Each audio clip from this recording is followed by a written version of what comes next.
Hi welcome back. ಇವತ್ತು tasty ಮತ್ತು healthy rajma salad ಮಾಡೋದು ಹೇಗೆ ಅಂತ ನೋಡೋಣ ಬನ್ನಿ.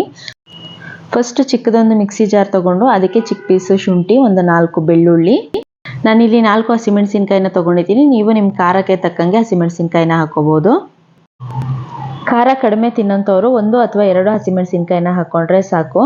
ನಂತರ ಸ್ವಲ್ಪ ಪುದೀನ, 1 ಹಿಡಿಯಷ್ಟು ಕೊತ್ತಂಬರಿ ಸೊಪ್ಪು, ಅದನ್ನು ಕಟ್ ಮಾಡಿಬಿಟ್ಟು ಜಾರಿಗೆ ಹಾಕೊಳ್ಳೋಣ. ಸ್ವಲ್ಪ ನೆನೆಸಿಟ್ಕೊಂಡಿರೋಂಥ ಗೋಡಂಬಿ. ಈ ಗ್ರೀನ್ ಚಟ್ನಿನ ಹೆಚ್ಚಾಗಿ ಮಾಡಿ ಫ್ರಿಜ್ಜಲ್ಲಿ ಇಟ್ಕೊಂಡು ಅವಾಗವಾಗ ಸಲಾಡ್ಗಳಿಗೆ ಉಪಯೋಗಿಸಬಹುದು. ಗೋಡಂಬಿ ಹಾಕಿದ ನಂತರ ಅದಕ್ಕೆ ಸ್ವಲ್ಪ ಉಪ್ಪು, ಸ್ವಲ್ಪ ಚಾಟ್ ಮಸಾಲ ಹಾಕ್ಕೊಂಡು ಇದನ್ನು ನೈಸ್ ಪೇಸ್ಟ್ ಆಗಿ ಮಾಡ್ಕೊಳ್ಳೋಣ.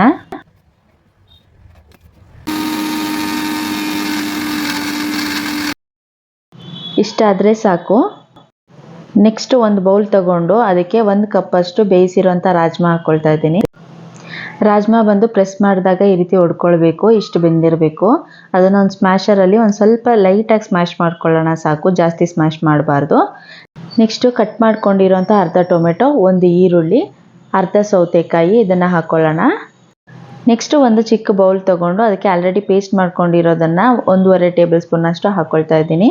ಅದಕ್ಕೆ ಸ್ವಲ್ಪ ನಿಂಬೆಹಣ್ಣಿನ ರಸ ಜೊತೆಗೆ ಸ್ವಲ್ಪ ಮೊಸರನ್ನ ಹಾಕಿ ಮಿಕ್ಸ್ ಮಾಡಿಕೊಂಡ್ರೆ ಡ್ರೆಸ್ಸಿಂಗ್ ರೆಡಿ.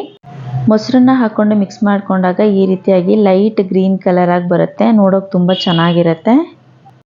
ಮಿಕ್ಸ್ ಮಾಡ್ಕೊಂಡಿರೋ ಪೇಸ್ಟ್ನ ಇವಾಗ ರಾಜ್ಮಾ ಮತ್ತು ವೆಜಿಟೇಬಲ್ಸ್ ಹಾಕಿದ್ವಲ್ಲ ಆ ಬೌಲಿಗೆ ಟ್ರಾನ್ಸ್ಫರ್ ಮಾಡ್ಕೊತಾ ಇದ್ದೀನಿ.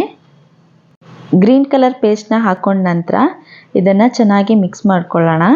ಈ ರೀತಿಯಾಗಿ ನೀಟಾಗಿ ಮಿಕ್ಸ್ ಮಾಡ್ಕೊಳ್ಬೇಕು.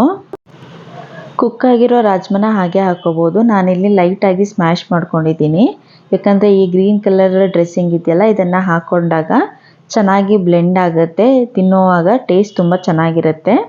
ಸಾಲ್ಟ್ ಮತ್ತು ಸ್ವಲ್ಪ ಲೆಮನ್ ಬೇಕಾಗಿತ್ತು, ನಾನು ಅದನ್ನು ಆ್ಯಡ್ ಮಾಡ್ಕೊತಾ ಇದ್ದೀನಿ.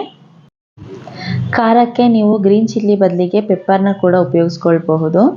ಸೊ ಇದೇ ರೀತಿಯಾದ ಟೇಸ್ಟಿ ಹಾಗೂ ಹೆಲ್ದಿಯಾಗಿರೋ ಅಂತಹ ಸ್ಯಾಲೆಡ್ನ ನೀವು ನಿಮ್ಮ ಮನೆಯಲ್ಲಿ ಟ್ರೈ ಮಾಡಿ ಹೇಗಿತ್ತು ಅಂತ ಹೇಳಿ.